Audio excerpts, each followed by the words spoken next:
नमस्कार दोस्तों, हमारे चैनल पर आप सभी का स्वागत है। दोस्तों, बुरा समय आने पर हमें क्या करना चाहिए और हमें कैसे बचना चाहिए। बुरा समय इसलिए आती है क्योंकि हम उनके लिए इतने प्रयास नहीं करते, उसे पाने के लिए उतनी मेहनत नहीं करते जितनी कि उस लक्ष्य को सफलतापूर्वक पाने के लिए चाहिए।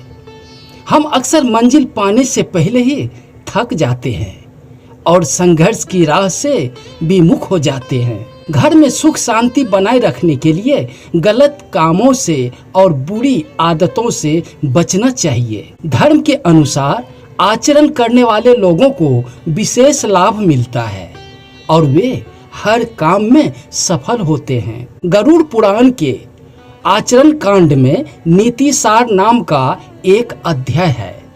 इस अध्याय में 7 शुभ काम बताए गए हैं जिन्हें करते रहने से हम कई परेशानियों से बच सकते हैं। पहला है, किसी भी काम में अस्थायी सफलता तभी मिलती है जब अंतिम समय तक धैर्य बनाकर रखते हैं।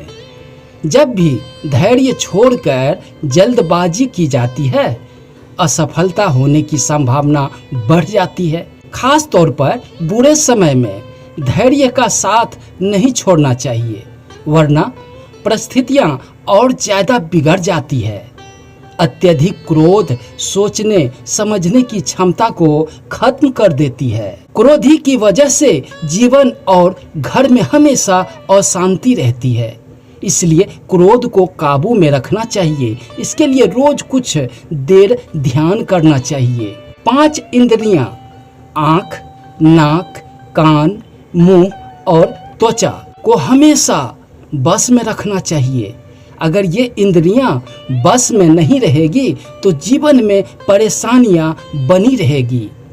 जो लोग मन और शरीर की पवित्रता बनाए रखते हैं उन्हें देवी देवता की प्रसन्नता प्राप्त होती है। मन की पवित्रता अच्छे विचार से होती है और शरीर की पवित्रता साफ सफाई से होती है। गरीब और जरूरतमंद लोगों के लिए दया का भाव होना जरूरी है। समय समय पर ऐसे लोगों की अपने सामर्थ्य के अनुसार मदद करना चाहिए। घर परिवार हो या समाज, हमें सदैव मीठे वचनों यानी कि वाणी का उपयोग करना चाहिए। जाने अनजाने कभी भी ऐसे शब्द का उपयोग नहीं करना चाहिए जिससे किसी के मन को ठेस पहुंचे। मित्रों, शुभ चिंतकों के प्रति जलन का भाव नहीं रखना चाहिए। जो लोग दूसरे के प्रति जलन का भाव रखते हैं वे हमेशा अशांत रहते हैं। संकल्प शक्ति के बिना सफलता और तरक्की नहीं मिल सकती है।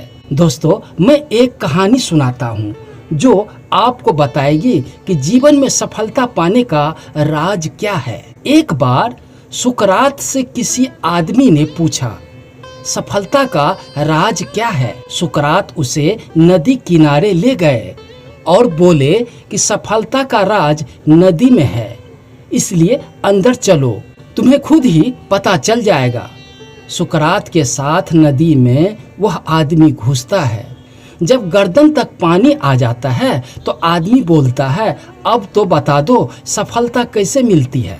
सुकरात ने उसकी गर्दन पकड़कर और नदी में डुबो देता है और खुद उनके कंधे पर बैठ गए। उस आदमी ने उसे हटाने की कोशिश की, लेकिन वह शक्तिशाली सुकरात को अपने ऊपर से हटाने में नाकाम रहा।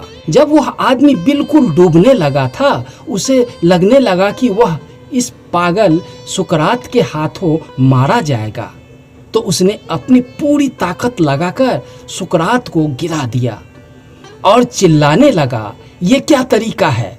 तुमने मेरे प्रश्न का उत्तर नहीं आता तो कह देता कि मेरे जान क्यों लेना चाहते हो। सुकरात ने उसे कहा कि तुम्हारे प्रश्न का उत्तर इसी बात में है कि जब तुम डूब रहे थे तो तुमने शुरू में कितनी ताकत लगाई थी।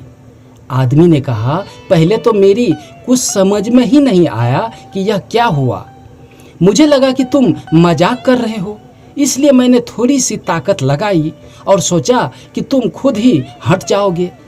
लेकिन जब मेरा दम घुटने लगा और तुम टस से मस नहीं हुआ तो मैंने सोचा कि पागल तो मुझे मार डालेगा। यदि मुझे जिंदा रहना है तो अपनी पूरी ताकत लगानी होगी। और तब मैंने पूरी ताकत लगाकर अपनी जान बचा ली। तब सुकरात ने उसे कहा, बस सफलता भी हमारे पूरे प्रयास चाहिए। थोड़ी भी कमी रहने पर वह हमें बीच मझधार में ही छोड़कर किसी ऐसे इंसान का वरण कर लेती है जो सफलता पाने के लिए अपनी पूरी ताकत लगा देता है। तो बस ऐसे ही आप भी जोश जगाए, होश बढ़ाए, आसमान को छू ले, नई सफलता के सपने इस आँखों में भर ले। अपने मन को कभी भी मायूस न करे, बस अपने लक्ष्य की प्राप्ति के लिए जुटे रहे। कामयाबी आपको ही मिलेगी, आपका भाग जरूर चमकेगा। दोस्तों, तो ये थी सफलता का राज। दोस्तों, कहानी पसंद आई हो तो चैनल को लाइक सब्सक्राइब जरूर कर ले। धन्यवाद।